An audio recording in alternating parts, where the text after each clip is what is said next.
Have you ever wondered why, even after following spiritual practices, meditating regularly, seeking personal growth, and dedicating so much time to self knowledge, you still feel that your inner peace is constantly disturbed by something you cannot identify?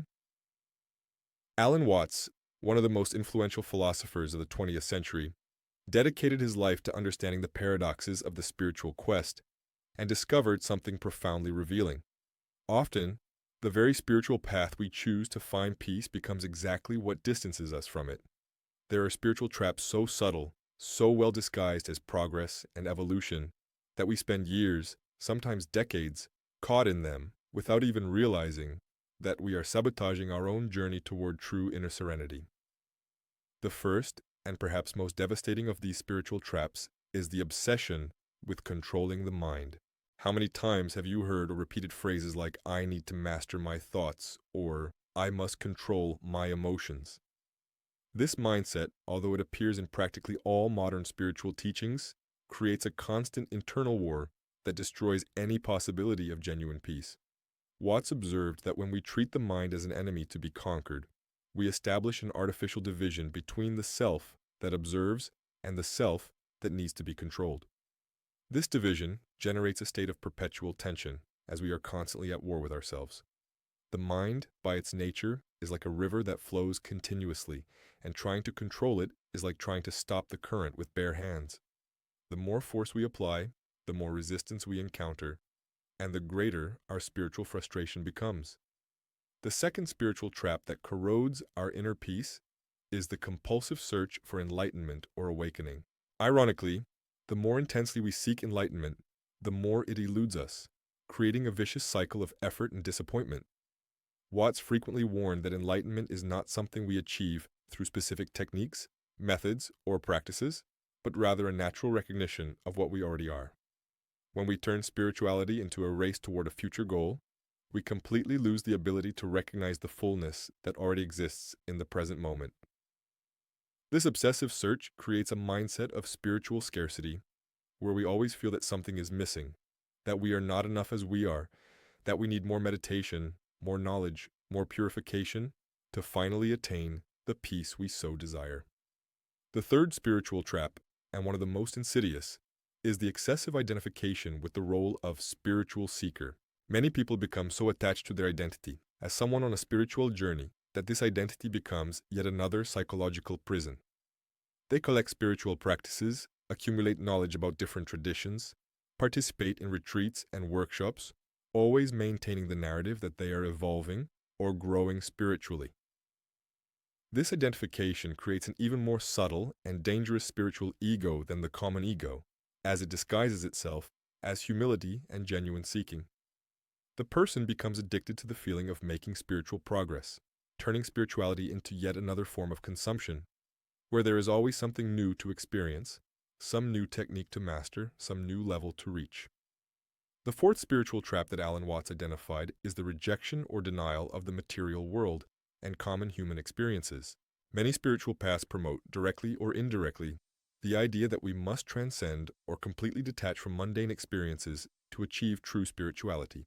This perspective creates an artificial division between the sacred and the profane, between the spiritual and the material, generating a constant feeling that our everyday life is less valuable or meaningful than our moments of spiritual practice. When we reject fundamental aspects of the human experience, intense emotions, complex relationships, material challenges, simple pleasures, we create an internal resistance that generates more suffering, not less. True spirituality, according to Watts, is not in fleeing the world, but in the ability to find the sacred within the complete human experience, including its most seemingly mundane dimensions. The fifth and final spiritual trap that destroys our inner peace is constant spiritual comparison. We live in an era where we have instant access to the spiritual lives of thousands of people through social media, books, videos, and online communities. This constant exposure to different apparent levels of spiritual development creates a culture of comparison where we measure our spiritual progress against others. We see someone meditating for hours effortlessly and feel inadequate. We read about deep mystical experiences and question the validity of our own journey. We observe people who seem to have achieved constant serenity and judge ourselves for still struggling with anxiety or irritation. This comparison not only destroys our self-compassion, but also distances us from the unique and personal experience that is our own spiritual journey. If you have recognized some of these spiritual traps in your own life, do not despair. This recognition is the first step toward true spiritual freedom. If this content resonates with you, consider subscribing to our channel so we can explore these transformative insights together. Leave in the comments which city you are watching from, and give a like if these reflections are making sense to you. Now that we have identified these 5 spiritual traps that systematically destroy our inner peace, it is essential to understand why they are so seductive and how we can recognize them in our own experience before they become entrenched patterns that sabotage years of genuine seeking. Alan Watts observed that these traps are particularly insidious because they disguise themselves as legitimate spiritual progress, making us believe we are moving toward freedom when, in fact, we are creating increasingly sophisticated prisons for our consciousness. The great irony is that the more we strive to escape suffering through these misunderstood practices, the more deeply we bury ourselves in patterns of dissatisfaction and mental agitation. The trap of mental control manifests in extremely subtle ways in our daily lives. Perhaps you have noticed how, during meditation, an inner voice constantly evaluates your performance. Today my mind is very restless. I'm not able to concentrate properly. I should be more present. This critical voice that intends to help us improve our practice is, in fact, a manifestation of the control trap. It turns every moment of meditation into a performance evaluation, creating tension exactly where there should be relaxation. Watts suggested that true meditation is not about controlling the mind, but about observing without judgment how it functions naturally, allowing thoughts and emotions to flow like clouds passing through the sky of consciousness. When we stop trying to control and begin simply to observe with friendly curiosity, we discover that the mind finds its own natural balance without our forced interference. The compulsive search for enlightenment becomes especially problematic when we turn every spiritual experience into evidence of progress or lack thereof. Have you ever found yourself analyzing a deep meditative experience, trying to recreate it in the next session? Or perhaps you felt disappointed when a practice that worked wonderfully yesterday did not produce the same results today. This results-oriented mindset transforms spirituality into yet another ego project, where we keep a mental record of our spiritual successes and failures. Watts often joked that enlightenment is like trying to bite your own teeth. The harder we strive to achieve it as an external goal, the more it eludes us. True spiritual freedom arises when we stop chasing special states of consciousness and begin to recognize the completeness that already exists in each moment, regardless of how we feel or what we are experiencing. Identification with the role of spiritual seeker can become a particularly subtle form of spiritual ego. Notice how you feel when someone questions a spiritual practice or belief that you consider important. Is there a defensiveness that arises? A need to prove its spiritual legitimacy? This reaction indicates that our identity has become intertwined with our spiritual practices and beliefs in a way that creates attachment instead of freedom. The true seeker, paradoxically, must be willing to constantly question their own practices and beliefs, maintaining a beginner's mind that does not cling even to the deepest insights. When our spirituality becomes flexible and playful, rather than rigid and serious, we discover a freedom that no specific technique could give us. The rejection of the material world as a spiritual path creates a neurotic relationship with ordinary life that inevitably generates more suffering. Many people develop an aversion to negative emotions such as anger, sadness, or fear, treating them as signs of spiritual failure. This attitude creates a constant internal war, where part of our human experience is rejected as illegitimate or unspiritual. Watts taught that true spirituality is not about transcending the human experience, but about fully embracing it, recognizing that every emotion, every challenge, every moment of pain or pleasure is a valid manifestation of life unfolding. When we stop categorizing experiences as spiritual or not spiritual, we discover that each moment contains the same potential for awakening as any elevated state of consciousness. The spiritual comparison intensifies even more in our digital age, where we are constantly exposed to the seemingly perfect spiritual journeys of others. We see photos of people meditating in paradise-like locations, read about extraordinary mystical experiences, and watch videos of spiritual masters who seem to have completely transcended common human suffering. This constant exposure to external spiritual ideals distances us from the simplicity and authenticity of our own experience. Watts would remind us that each person has a unique path that cannot be measured or compared to another's, just as it makes no sense to compare a rose to an oak. Both are perfect expressions of nature, but in completely different ways. What makes these traps so devastating to our inner peace is that they operate cumulatively. When we fall into one, we often activate the others as well, creating a complex web of mental patterns that reinforce each other.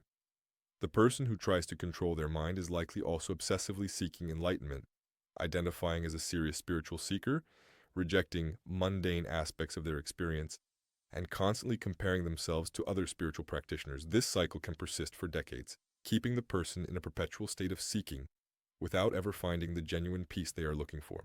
Liberation from these spiritual traps does not happen through more effort, more techniques, or more knowledge, but through a fundamental recognition that Alan Watts called letting go.